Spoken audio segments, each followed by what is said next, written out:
Hello everyone. I know you won't believe it, but trust me, this strategy of me will really help you. You can pass your FMJ exam in 90 days max, or if it is 60 days, and also don't worry. I know we all are doing the hard work from the starting of our med school, and still, when it's time, that is just about 3 months and 2 months, it's really stressful. You feel like you know nothing. Please watch this video till the end क्योंकि कुछ important चीज़ है जो मैंने and में बताई है आपको. I would like to ask you some questions like, are you the one who don't have money for the physical classes or for any online platform? Or maybe you have but you don't want to spend. Maybe, right? And are you the one who never studied before? Well, it's not possible. And I have 19 subjects. Like here I'm gonna tell you कि आपको कौन से subject पहले करने हैं और वो subject के लिए कौन से टीचर आप प्रेफर करो. ट्रस्ट मी, आप इतना करो कि आप पास ही हो. सो सबसे पहले हम ये देखेंगे कि कौन से सब्जेक्ट का कितना वेटेज है. तो यहाँ पे मैंने ऑलरेडी सारे डिवाइड करके रखे हैं और जो मैंने ट्रिक यूज़ की है मैं चाहती हूँ आप भी वही यूज़ करो कि फ़र्स्ट जो इम्पोर्टेंट सब्जेक्ट होते हैं जिसका वेटेज बहुत होता है वो पहले स्टार्ट करो. सो आप देख सकते हो कि ऑलमोस्ट मोर देन 120 मार्क्स का ये है weightage. So first subject general surgery जो 32 मार्क्स का होता है. आप मिस्ट के डॉक्टर विनीत गुप्ता सर का ही पढ़ना और मिस्ट के वीडियोस टेलीग्राम ग्रुप में ऐसे अपलोड्स होते हैं तो या फिर आप अपने कोई फ्रेंड्स से ले सकते हो. सेकंड ऑप्शन गायनिक तो 30 मार्क्स का होता है. मैरो या फिर यूट्यूब से डॉक्टर साक्षी अरोरा मैम उनका पढ़ना बहुत मस्त पढ़ाते वो. मेरे पास मैरो के वीडियोज़ नहीं थे सो मैंने यूट्यूब से किया है पूरा ऑप्शन गायनिक. और सब्जेक्ट PSM 30 मार्क्स का होता है और वो आप यूट्यूब से करना और डॉक्टर नेहा तनीजा मैडम से पढ़ना. बहुत मस्त पढ़ाते हैं.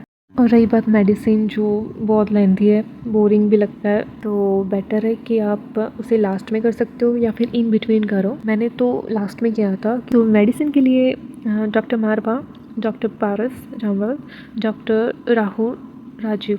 Doctor Paras and doctor Rahul का आपको यूट्यूब से मिल जाएगा और मारवा भी आप यूट्यूब से देख सकते हो. अगर आपके पास वीडियोस कोई प्रोवाइड कर सकता है तो ठीक है, वरना यूट्यूब इज़ द बेस्ट. और फिजियोलॉजी जो है वो आप डॉक्टर आशीष यूट्यूब से और डॉक्टर श्री तेजा यूट्यूब से. बहुत अच्छे उनके वीडियोस आप देखना, बहुत इजीली समझाया है. फिर एनाटॉमी एंड बायोकेमिस्ट्री वो तो डॉक्टर आजम सर यूट्यूब से. मोस्ट ऑफ के लिए ये सब्जेक्ट्स बोरिंग होते हैं और डॉक्टर आजम सर का जब आप पढ़ते हो तो इंटरेस्टिंग लगता है सब्जेक्ट्स और इजी भी रहता है. नेक्स्ट 15 मार्क्स वाले कवर करना पीडियाट्रिक्स, ऑप्थम एंड ENT. तो पीडियाट्रिक्स तो doctor Sandeep Sharma best YouTube से करना. Ophthalmology doctor Shivani Jain YouTube.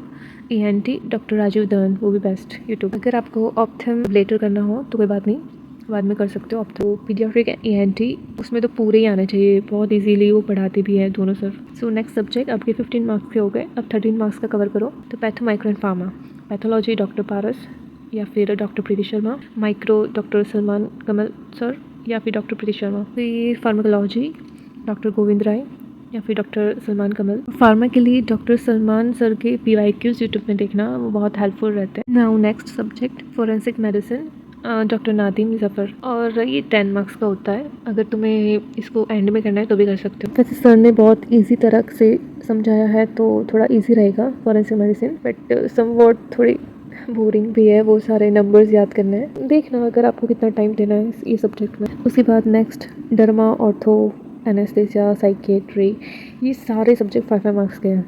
Interest में इतने अच्छे मार्क्स देते हैं ये सब्जेक्ट. और वो आप मैं प्रीफर करती हूँ कि आप डॉक्टर पारस की वीडियोस देखना, इंटरेस्टिंग है, अच्छे से पढ़ाया है उन्होंने और इजी भी रहेगा. और ये जो फोर्थ सब्जेक्ट है 5 मार्क्स वाले, वो आप डॉक्टर पारस सर के वो कुछ 5 शॉर्ट जैसे वीडियोस हैं उनके, उन्होंने बहुत कुछ कवर किया उसमें. Next radiology, therapy and diagnosis 10 marks का होता है. वो आप डॉक्टर ज़ैनब वोरा मैम का ही पढ़ना, बहुत अच्छे से उन्होंने पढ़ाया, बहुत इजी लगता है मुझे और उसमें से ही आता है, कुछ नया नहीं आता उसमें.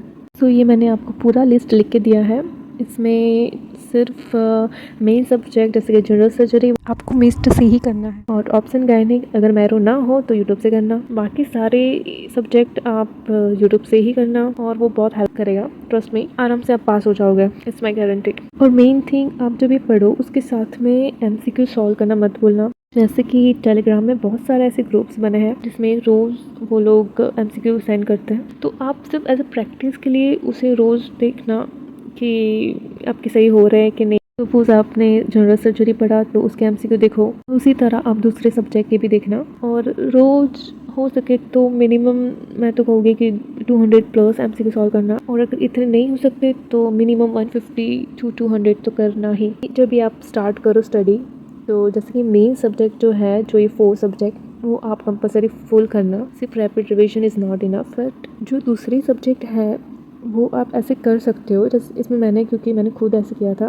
कि रैपिड रिवीजन अगर आपको इजी लगे तो पहले वो कर दो, और उसमें रैपिड रिवीजन में आप 100% दो कि हाँ ये इसमें से कुछ भी आएगा मैं 100% पास ही हूँ। और उसके बाद आप उसके मेन वीडियोस पे जाओ जो आपको यूट्यूब से या फिर टेलीग्राम से मिल जाएंगे। यूट्यूब और टेलीग्राम से जब आप मेन वीडियोस करते हो तब आप ये देखोगे कि आपका मोस्ट ऑफ कवर हो चुका है। जो भी इंपॉर्टेंट सर बोलते हैं तो आपको ऑलरेडी आता ही है, तो वो आपको ईजी भी रहेगा और टाइम भी कम लगेगा। तो आपको जो दूसरे एक्स्ट्रा चीज़ जो याद रखनी होगी ना, वो आप इजीली रख पाओगे। और एक चीज़ कि आपको एक टाइम टेबल ज़रूर बनाना पड़ेगा, जैसे ये मैंने बनाया था। सपोज़ कभी कभी ऐसा होता है कि एक दिन कहीं आपको बाहर जाने का हो गया है, कुछ काम आ चुका है तो आप नहीं पढ़ पाए। उस टाइम पे ना डीमोटिवेट मत हो जाओ। तो कोई दिन ऐसा हो कि आपका मूड नहीं है, आपने नहीं पढ़ा या फिर कम पढ़ा या फिर आप पढ़ ही नहीं पा रहे हो। बिकॉज मेरे साथ ऐसा हुआ है कि ऐसे दिन होते हैं कि मैं कुछ पढ़ ही नहीं पाती, मुझे इतना लो फील होता है कि यार ये क्या हो रहा है, क्यों दिमाग में कुछ याद ही नहीं रह रहा। तो उस टाइम पे तुम एमसीक्यू ज़्यादा कर लो या फिर कोई ऐसा सब्जेक्ट इंक्लूड कर लो जो आपको इजी लगे, इंटरेस्टिंग लगे। और अगर तुम चाहो कि कौन से सब्जेक्ट के लिए कितने दिन देने हैं